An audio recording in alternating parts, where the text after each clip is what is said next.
All right, now that you guys have completed both of your circuit labs, let's go back through and look at how the series and parallel thing all works. Okay, how we wire the world in series and in parallel. Alrighty guys, so here's some series circuits. We have one object right after the other. There's only one path to go through, hence we call it a series. And here's the schematic diagram for that. There's a schematic diagram of how you draw a battery. So technically, if this has two cells in it, that's why there's two different sets of short, long, short, long. So if this was like a 1.5 volt battery, there'd actually be two of them in that circuit, and they're back to back hooked in a series as well. So 1.5 plus the 1.5 is a total of 3 volts across that whole cell if you had two of those 1.5 volt batteries, which are really called cells, and the batteries is a combo of those cells. Alrighty, so here's you have in parallel, because you can see parallel lines here with these light bulbs, but you have a choice. The conventional current coming out of the positive over here can go through this one, and this one. In fact, it would split. And if these will equal resistances, it would split 3 equal ways before coming back to the negative over here. Here you only have one path to go through in a series. It's like the World Series. There's only one path. There's one game, then you have a second game, then they have a third game in that series. It's one after the other. And so there's a schematic diagram. Same story as before. Those are just now that's really the symbol for a resistor. A light bulb is kind of a line and a squiggly thing and then back over to here. But these light bulbs have a resistance. So I mean, it all works. All right, so here we go. So let's do the series circuit first. So when we're talking about electrons, the electrons would come out of the negative side, and they would go through this one. Then they would go through this one, then through this one, and back over to positive. And what happens is those electrons would lose all their energy squeezing through that small filament, losing more energy squeezing through that filament, losing more energy. So they're pretty much out of energy here. What the battery does is re-energize that thing and get them back up to original strength to make that trip all over again. So we don't really make electrons or destroy any electrons. This is a pump. This battery is an electrical pump that just re-energizes the stuff. So if this was the flow of water, as water flows through different things and loses energy squeezing through tiny little things, it's going to be lower in energy on this side. Well, the pump re-energizes it, and it's the same water flowing in the circuit over and over. Well, electricity is the same idea. The battery is the electric pump. Okay? So the more stuff you have, the more resistance. Because if you only have one, well, you have to squeeze through one little thing. Well, these are 3 little things in a row. That makes it 3 times as hard to flow if they are, in fact, all the same resistance. But the point is, the more stuff you have in a series, the harder it is for those charges to get through there. You lose more and more energy, so you have an increase in resistance. And the more resistance you have for the same push from the same battery, that decreases the flow. Hence, your light bulbs were not as bright. Your bright light bulbs were dimmer in this setup because there's more resistance. It's harder to flow because you have less current. Okay? But if you were to increase the resistance, the voltage by adding more batteries, things would get brighter because the current would increase. But if you kept the same batteries on, the more things you put in a series, the harder it is to flow, the less current flows. Okay? So this is brighter than these two. It's a little hard to tell in this picture, but these are dimmer. And that's what you guys found. When you have one light bulb, it's a certain brightness. You put 2 in a series, they get a little dimmer.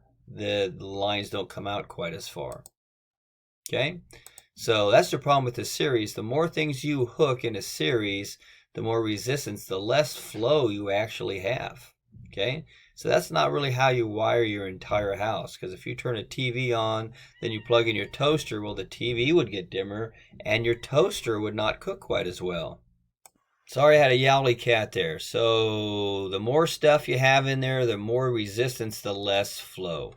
So you don't want your TV going dimmer just because you're trying to make some toast. So that's not how you do your house. But that's the problem with resistance. In the series, is it gets greater and greater. There's less overall flow, and this is your battery once again. All right, whoops, I went a little too fast. It was a little slow for me, and I'm a little impatient. But here's the other thing. What if one of these bulbs were to burn out or go out? Well, that means there's no connection in the circuit anymore and everything goes out. So that's a problem. So if you have a problem in one of your components in your series hookup, there's no path for electricity to flow anymore. Everything goes out. Okay?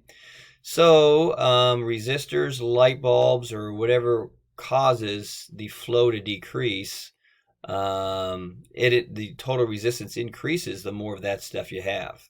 So if more resistance, you have less flow of current, which is the flow of charges. Okay, so the total resistance goes up with every resistor or resistance source that you put in the circuit. Okay, so it's pretty easy to find the total resistance if you know the individual resistances. You add them up. That's my kind of math. That's a nice, easy kind of math. You add all these three up, and that's your total resistance of the whole circuit. Alrighty, now when talking about current, so we talked about electrons flowing, or you could talk about the positive current flowing the other way. It doesn't matter. That's the conventional thing to talk about, is the positive current going one way if electrons are going the other way.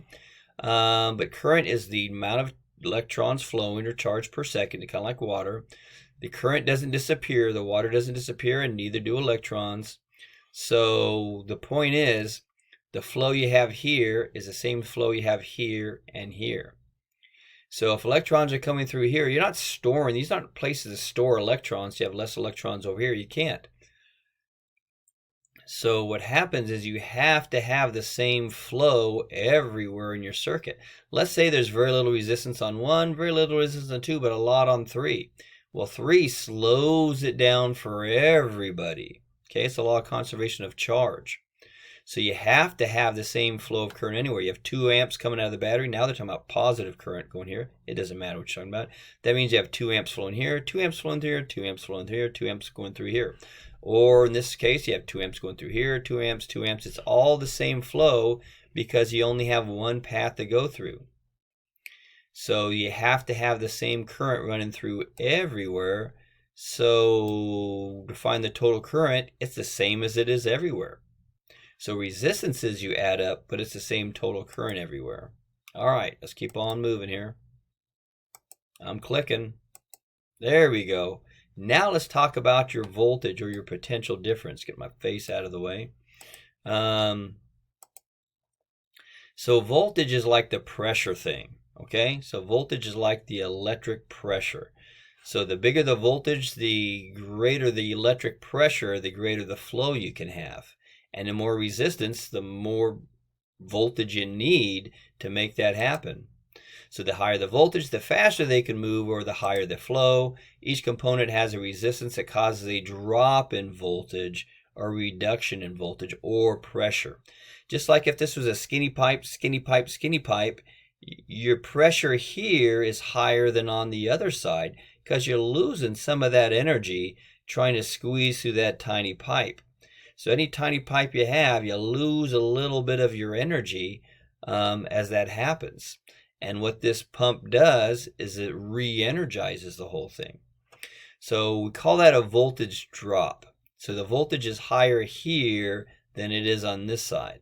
The voltage is higher here than it is on this side. The voltage is higher here than it is on that side. So to find the total voltage drop, you got to add them all up. So this is your boost. Maybe it's a boost in 10. Well, maybe I lose 3 here. Maybe I lose another 3 here. So now I only have 4 volts left. That means on this last one, I'm losing 4 volts on the last one. Get it back down to 0 before it re-energizes up to 10. And you might say, self, why is there a 3 and a 3 drop there, but this is a bigger voltage drop? Thinner filament or longer filament. Either way, it's harder to get through that one. That's why we're losing more energy, the 4 volts, than we are over those other 2. Okay? So this one would actually be the brighter of those light bulbs, the 4 volt drop, because it's harder to get across. Maybe it's a thin little filament. It gets hotter and brighter than what the other 2 do. Maybe that's what you've experienced if you use 2 different light bulbs when you did your experiment. But the point is, you add them all up, it's the same as the sum of what's across the battery, which is the terminal voltage or total voltage. Alrighty, guys. So there we are, guys. So that's your series. You got to add up all your voltage drops to be your total. The current is the same everywhere, and you add up all your resistances to be your total. Math isn't too bad. Parallel gets a little trickier. It gets a little more abstract. Let's do that one next. After this example of a series circuit.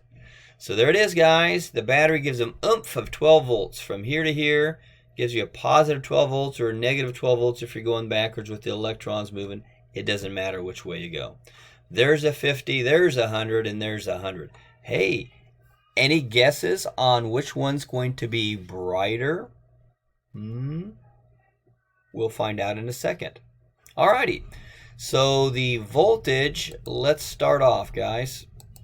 Alrighty, so we put in all our resistances. That's what we did first. And our total voltage is 12. Remember, you're going to add up the 1, 2, and the 3, and that's going to be the same as the total, but the current will be the same everywhere. So what I'm going to do first is I'm going to actually add the resistances, because that's going to be the easiest place to start. Well, that's just 250, right? Okay, that's just 250. And since I know 2 of the 3 right here, 2 of the 3 amigos there, I solve for the I, which is the V over the R. So the V over the R, the 12 divided by the 250, that's Ohm's law, solving for the I, V over the R, that is a grand total of 0.048 amps. Doesn't seem like a lot, but that's how many coulombs per second you have flowing. Okay?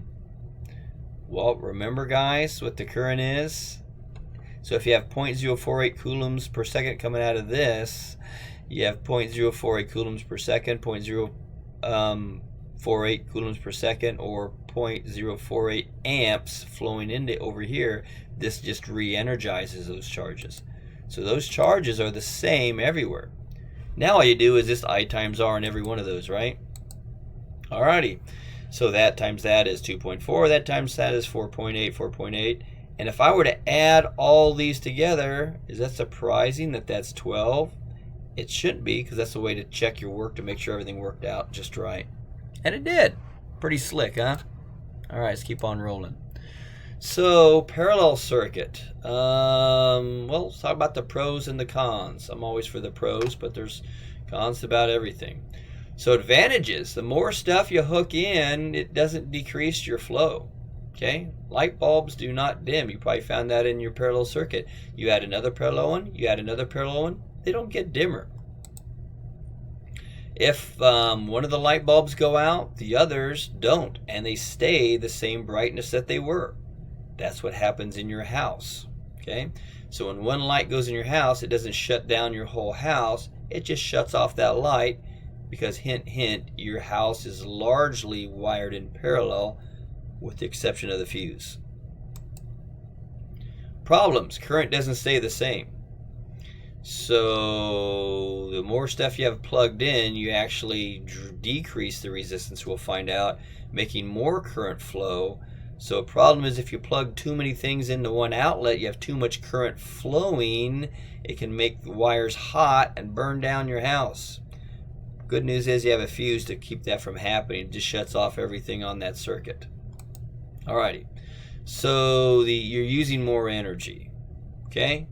But if you don't want to use more energy, turn some lights off when you leave the room. Alrighty, so the total current increases. That means you have charges moving faster or more the charges moving. Remember, it's coulombs per second.